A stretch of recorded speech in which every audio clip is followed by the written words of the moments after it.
Hi, my name is Carolyn Cummings, and I am the teaching assistant for this class. I appreciate the opportunity by Dr. Susan Purrington for me to record one of these highlight videos for Chapter 13 on neurodevelopmental and disruptive disorders. So I do have some experience in this area. I am a licensed marriage and family therapist, and I've been working with children for the last 10 years. First in a clinical setting and now in an academic setting. I currently work for the Kern County Office of Education as a mental health supervisor, and we work with children who have emotional disturbances in special education. And so in special education, a lot of our work is with children who have other health impairments, which is some special ed speak for children with ADHD, as well as some other issues. Some of the other disabilities that are worked with in special education include, of course, intellectual disabilities, and they also include learning disabilities, and some of the other neurodevelopmental and disruptive disorders that are being talked about in your textbook. So I'd like to take a few minutes to talk about what those end up looking like on the school sites. Where I work, we have a high level of comorbidity. And what comorbidity is when you have more than one disorder at a time. And so I could easily have a client. Now in my setting, we call them students because we're working with children in schools. And when we use the term client, patient, all those different terms, it can become confusing to teaching staff. And I've had principals request, can you please just call them students and not clients? And so, okay, so if you hear student from me in this little highlight video, then know that that is because I'm talking about my clients, but different different settings use different language. So the children that I work with, a lot of them will have ADHD so it'll be ADHD and intellectual disability, ADHD and ODD. That's a very common one. So that's ADHD and oppositional defiance disorder. And our kids are coming from a variety of different backgrounds, but the main reason that they are at this program is because they did not play well with others and they became unsafe. Some of them throw desks and tables, some of them cuss and threaten, some of them hide in corners and lunge out at you. Some of them throw mud. Many of them engage in property destruction or did at their home schools. I worked with one student who was delightful in session, but he had actually assaulted a pregnant teacher on his campus, and that's why he ended up coming to us. So these are kids with a variety of different disruptive behaviors. The challenge to treating disruptive behaviors is that people with disruptive behaviors don't often want treatment. So for conduct disorder, for example, and for antisocial personality disorder, they don't have a problem. You have a problem, and everybody better get out of their way. And so a lot of the work that we end up doing is motivational interviewing, and then also community support and collaboration, and explaining to kids boundaries and limitations, and having very clear consequences when there are infractions against school rules, against society rules.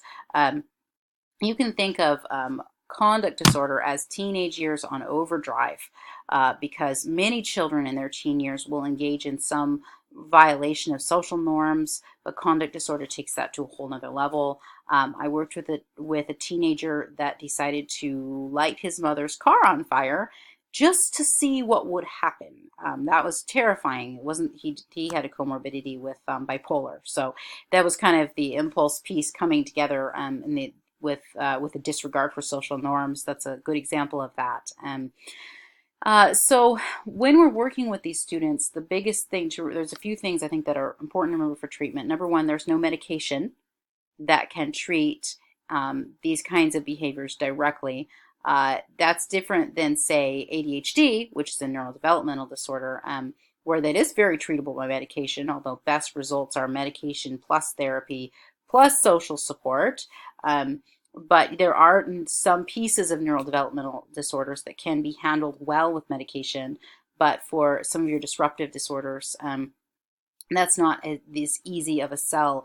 It's not an Agent Orange society that we live in. You cannot pill away bad behavior. You cannot modify the brain to operate normally, quote unquote, when it's abnormal in the way that people thrill seek and what they're seeking. And so our work with the kids tends to be much more about, okay, what are your goals? What do you want to work on? Versus how do I, versus what does your culture think? There's a very common myth when you're working with people with mental disorders is that they need to admit they have a problem in order to receive help. Now, that's a throwback to substance abuse models, specifically AA and this concept of denial. Um, that is not, there's no evidence proving that people have to acknowledge that they are sick in order to receive medicine any more than I have to acknowledge that I have the flu in order to receive an antibiotic. I can be given to me intravenously in the hospital if it needs to be, if I have delirium, and so it doesn't I don't have to acknowledge it in order to get better from it with treatment. But in mental health, there's this belief that you have to force people to say they have a problem, that they are the problem, essentially.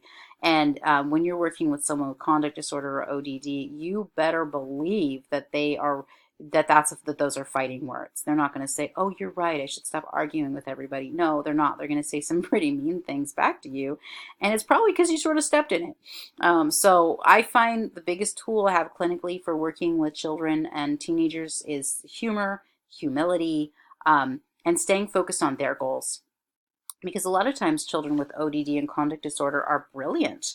They are smart and they know what they want in the world, and they also know that you could be in the way of it. So once they learn that you are willing to help them, they tend to cooperate in a more effectively. So a lot of it becomes, especially in a setting like mine, while I work for the school districts, I think that it's important they recognize that I am working for them with the students' goals are my priority. And so I sort of become a mediator for them with their schools. So I'm just checking time here. So that's a little bit about treatment of those. I did want to talk to you guys a little bit about ID, intellectual disabilities, because I think it came up in your earlier discussions. People were in this class were applauding the decision to remove the terminology, the ugly terminology we had before, which was mental retardation. And I applaud that as well. But there's a challenge we have in psychology, which is that culture catches up to us really quickly. And so for a time, the reason mental retardation was posited as the correct, quote unquote, correct words to describe these challenges was to get ahead of previous language. Language that has now slipped into the vernacular, such as imbecile or moron. These were words that were medical words. They were not intended to be insults, but they became insults. And so in the same way that MR, as we usually refer to it, because retardation also sounded bad to us at that time, as same as MR started to have these negative connotations, ID will probably take on some negative connotations as well. And when we're working with children with intellectual disabilities, it's so important to realize that that stigma just keeps on rolling for them. And so much of the work with them is advocacy.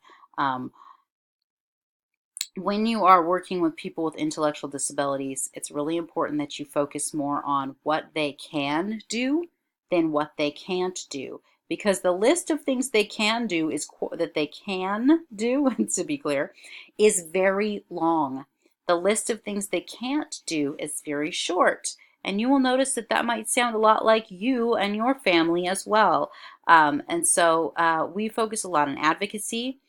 We try to help destigmatize these disabilities and help children see the full function that they will have in society. So we focus a lot on practical education, where they can engage often in forms of CBT. We modify a lot of our work, and we try to keep it in mediums that are very concrete. Film helps quite a bit. So movies are a great medium. That's why I think Inside Out was just a wonderful tool for people who are teaching the emotion words. And in my work with children with intellectual disabilities, I find that their emotional language has usually been has not been acknowledged. It hasn't been expanded. And so if I teach them basic emotion words, sometimes that can help out a lot. And doesn't have to be sophisticated for it to be very effective. So many times they're wonderful at participating in therapy, and our work becomes how do we advocate for the best life for this person and give them the most independence that they can have. Which once again sounds a lot like how we try to take care of everyone else, right? So that's just a little bit of information for you on how we treat um, these different disorders. And I'd be interested to know if there's anybody already working in the field who is providing treatment to children with neurodevelopmental disorders or disruptive disorders, and the different strategies that they are engaging in to do that. Anyway, thank you guys. I hope that this highlights video helped amplify the information for you today.